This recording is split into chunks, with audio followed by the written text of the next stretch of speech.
Oui, la République démocratique du Congo n'a pas que des richesses dans le sous-sol. Le sol en soi de la République démocratique du Congo constitue également une richesse. Une richesse qui, malheureusement, il faudra le dire, n'est pas exploitée à bon escient.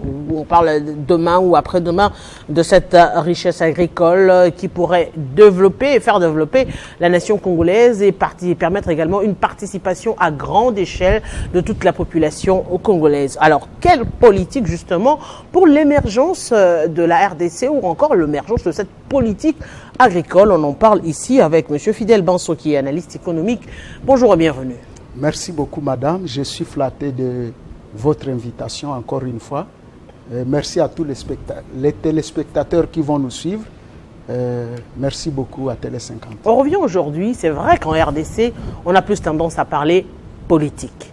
Si ce n'est pas politique, on parle de la question des minerais, qui est d'ailleurs à la base des plusieurs guerres d'agression que nous subissons en République démocratique du Congo.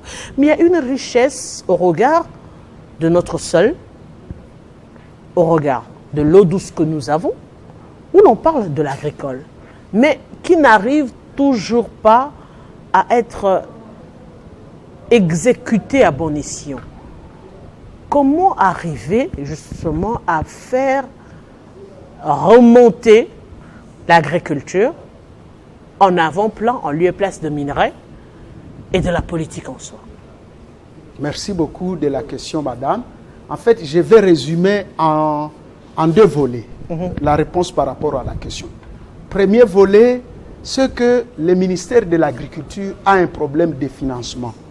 Les financements, on ne donne pas assez de moyens pour faciliter au ministre des tutelles de mettre en place la politique dont il veut... Est-ce que les moyens doivent venir avant ou la politique doit venir avant et être soutenue par le moyen? La politique est déjà mise en place, mais il faut des moyens. Madame, il vous souviendra que le ministère de l'Agriculture, c'est un ministère technique qui ne fonctionne pas avec des mots, qui ne fonctionne pas avec des verbes. Il faut des moyens. Au-delà des moyens, il faut le temps. Parce que vous ne pouvez pas s'aimer aujourd'hui et récolter aujourd'hui. Il faut des moyens, dans le temps, dans l'espace. Il faut aussi que celui qui impulse la politique soit soutenu par le gouvernement. Malheureusement, c'est ce qui n'est pas fait. Les ministres de l'Agriculture, jusqu'à l'heure actuelle, même les propres fonds pour le fonctionnement de son cabinet, il ne les a pas. Vous voulez qu'il fasse quoi?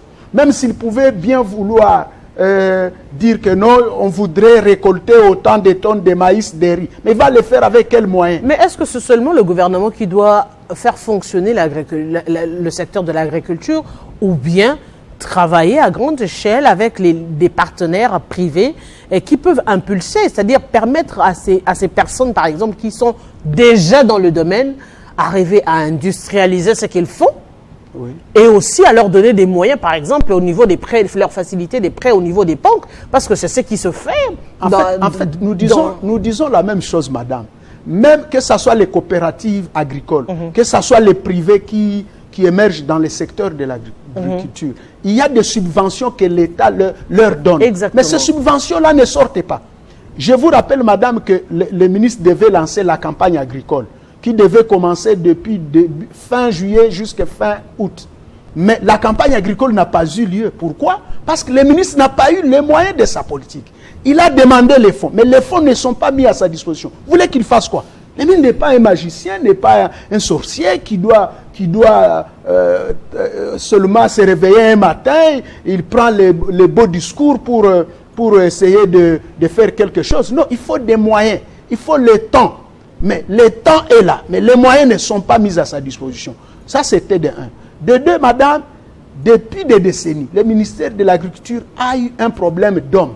C'est-à-dire, ceux qui ont eu à chapeauter ces secteurs-là, toujours ce sont des personnes qui ne sont pas attitrées, qui ne sont pas qualifiées. Est-ce que c'est seulement dans ce domaine-là? C'est pratiquement dans plusieurs domaines. C'est un secteur purement technique qui demande que celui qui doit être là, qu'il soit quelqu'un vraiment qui s'y connaisse. C'est-à-dire qui a fait l'agronomie, en principe, l'agronomie, pour qu'au moins il puisse être au courant ou être à même d'implémenter la politique de l'agriculture. Monsieur Fidèle Banso, disons-le. Oui.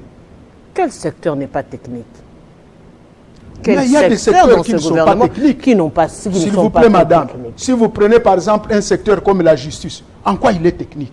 Le ministre peut se réveiller un matin, il prend un communiqué, il monte à Makala, il fait libérer les prisonniers. C'est pas la même chose comme l'agriculture.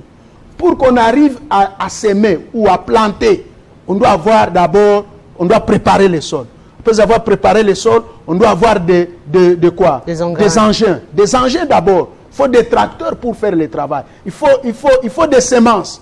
Vous voyez tout ça? Et tout ça, ce sont des étapes. Et puis l'agriculture ne se fait pas chaque jour. Il y a des saisons culturales. Il faut respecter les saisons culturales pour qu'au moins on puisse prétendre avoir de bonnes récoltes. Tout ça, ce sont ces paramètres-là qui font que le ministère de l'Agriculture soit vraiment un ministère atypique, différent des autres ministères, qui demande le temps.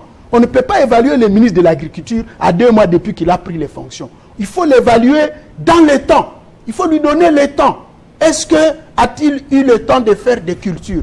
A-t-il eu le temps de récolter? Maintenant, il va faire les cultures avec quoi? Avec les mains, sans qu'il ait de moyens? Mais ce qui est grave, disons-le, tous les ministres de l'Agriculture qui sont passés ne se sont jamais plaints. Ou encore les coopératives, ils ne se plaignent pas comme il se doit, ils ne font pas entendre leur voix. Madame, ils ne se sont pas plaints. Apparemment, on résume cela à une fonction purement politique. On vient, on parle, on fait des discours et puis c'est l'impulsion du chef de l'État et puis voilà, le reste, ça ne regarde pas. C'est la conséquence, madame, qui fait que jusqu'à ce jour, nous continuons à importer des choses comme les riz, comme la farine de maïs. Pourquoi? Parce que le poisson même vous importe. Tous ceux-là qui viennent à la tête de ces ministères, ils ne comprennent, ils prennent d'abord le temps pour comprendre l'agriculture, c'est quoi. Mais celui qui est là aujourd'hui, l'ingénieur Grégoire Mouchaïl, qui est ingénieur de formation, le ministre d'État, au moins c'est un fils maison. Il a fait toute sa carrière professionnelle au sein du ministère de l'Agriculture. Ça, c'est le premier avantage. Le deuxième avantage, c'est quelqu'un qui s'y connaisse. Il est en train de mettre des réformes en place. Mais ces réformes-là, courageuses qu'il est en train de mettre en place, il faut des moyens, il faut l'accompagner. Chose qui manque au gouvernement. Je viens de vous dire de la campagne agricole, madame.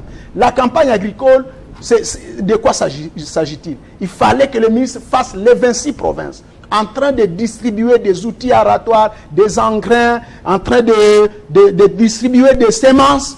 Mais tout ça, ça n'a pas été fait. Pourquoi? Parce que l'argent qui a été débandé, et cet argent qui devait être ponctionné du crédit du ministère. Parce que je vous rappelle, madame, que le ministère de l'Agriculture, sur le budget national, il n'a que 3%.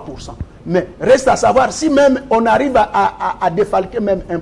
Donc, le ministère de l'Agriculture connaît un problème, je peux dire, de complicité. C'est comme s'il y a d'autres membres du gouvernement qui décident de bloquer les ministres de l'Agriculture. Mais quand vous parlez des techniciens, si vous vous retrouvez dans un conseil des ministres où tout le monde n'est pas technicien dans ce domaine-là, mais madame, le ministre a fait sa part. Vous souffrez de cela.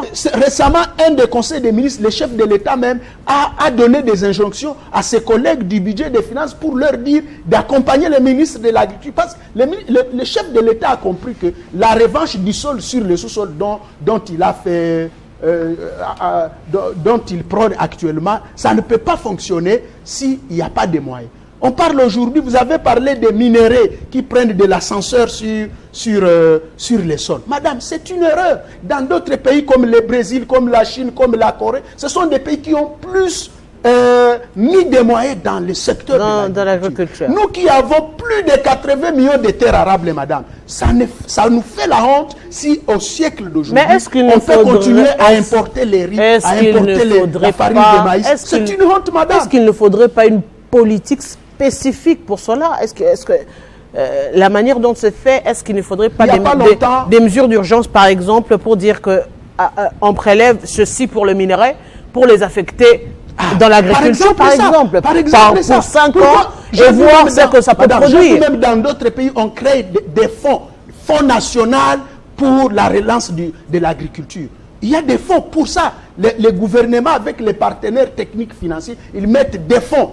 Parce que si on attend que l'argent vienne du trésor public, on va aller toujours de retard en retard et on va toujours faire porter les chapeaux au ministre qui assume la tutelle Mais de l'agriculture. qui devrait se réveiller? Parce que ça ne date pas d'aujourd'hui. On se rappelle à un moment donné que c'était le leitmotiv du discours de l'ancienne première dame Marie-Olive Lemé-Kabila, qui voulait montrer justement, à travers ce qu'ils font, la valeur de l'agriculture. Mais ce sont des campagnes qui apparemment ne semblent pas être suffisamment écoutées.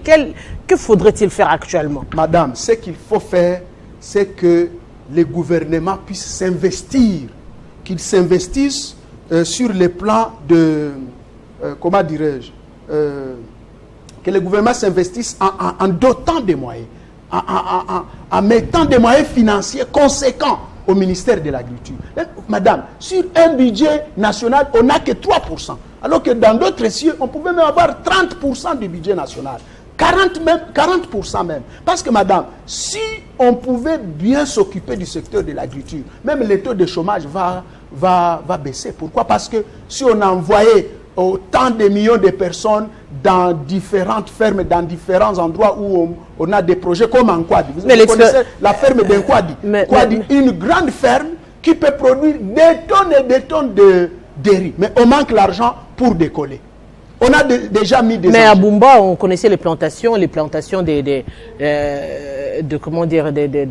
palmiers qui aujourd'hui semblent être deux fois abandonnés parce que abandonnés, pourquoi? Parce qu'il n'y a pas de moyens pour il n'y a pas de subvention de l'État pour faire avancer les choses. Le riz de Bumba... Madame, je l'ai dit, l'agriculture, l'huile de palme, c'est un secteur vraiment qui sort du normal. C'est un secteur purement technique, et pour que ça fonctionne, pour qu'on ait des moyens, pour qu'on puisse produire à suffisance, nous devons doter des moyens au ministre de l'Agriculture. Madame, si vous permettez, je voudrais vraiment profiter de votre micro pour essayer d'apporter un démenti concernant un de vos collègues d'un média qui s'appelle Scoop RDC, qui jette de l'opprobre à la personne du ministre. Il est en train de faire des chantages que le ministre aurait détourné plus de 2 500 000 $. Mais c'est au conditionnel, il a dit aurait. Non, lui n'utilise pas malheureusement le conditionnel. Pour lui, le ministre a détourné 2 500 000 $ qui concernaient qui était affecté dans un projet qu'on appelle Oligo-Afrique. Oligo-Afrique, c'est quoi? C'était un projet que d'ailleurs le ministre a trouvé sur la table, commencé par son prédécesseur, mais comme le ministre assume l'actif et les passifs, et il a continué avec les projets. Oligo-Afrique, c'est quoi? C'était la transformation des déchets ménagers par l'énergie. Mais jusqu'à l'heure où nous parlons, même les fonds ne sont pas encore sortis. Mais notre ami qui était ancien attaché de presse du ministre sortant, ayant tenté de se maintenir au cabinet, ça a échoué, il en profite maintenant pour jeter de l'opprobre à la personne du ministre. Non, je ne suppose pas, les faits sont là. Ainsi, nous sommes là pour vraiment apporter un démenti à l'opinion. Donc les fonds n'ont pas été détournés. N'a pas détourné. Et les fonds, alors qu'en est-il alors de ce projet?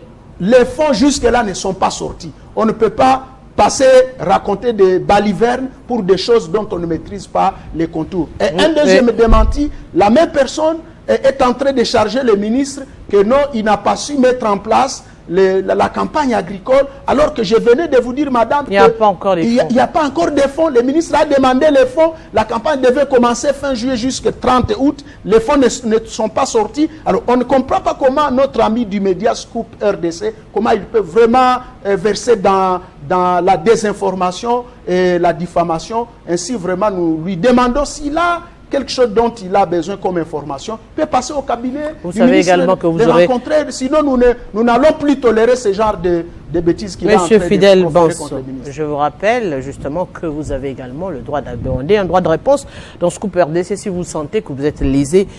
Grand merci à vous. Je rappelle que vous êtes analyste politique. Merci, madame. Et nous allons poursuivre cette fois-ci pour revenir justement pour parler d'un secteur, oui, le ministère des Affaires sociales.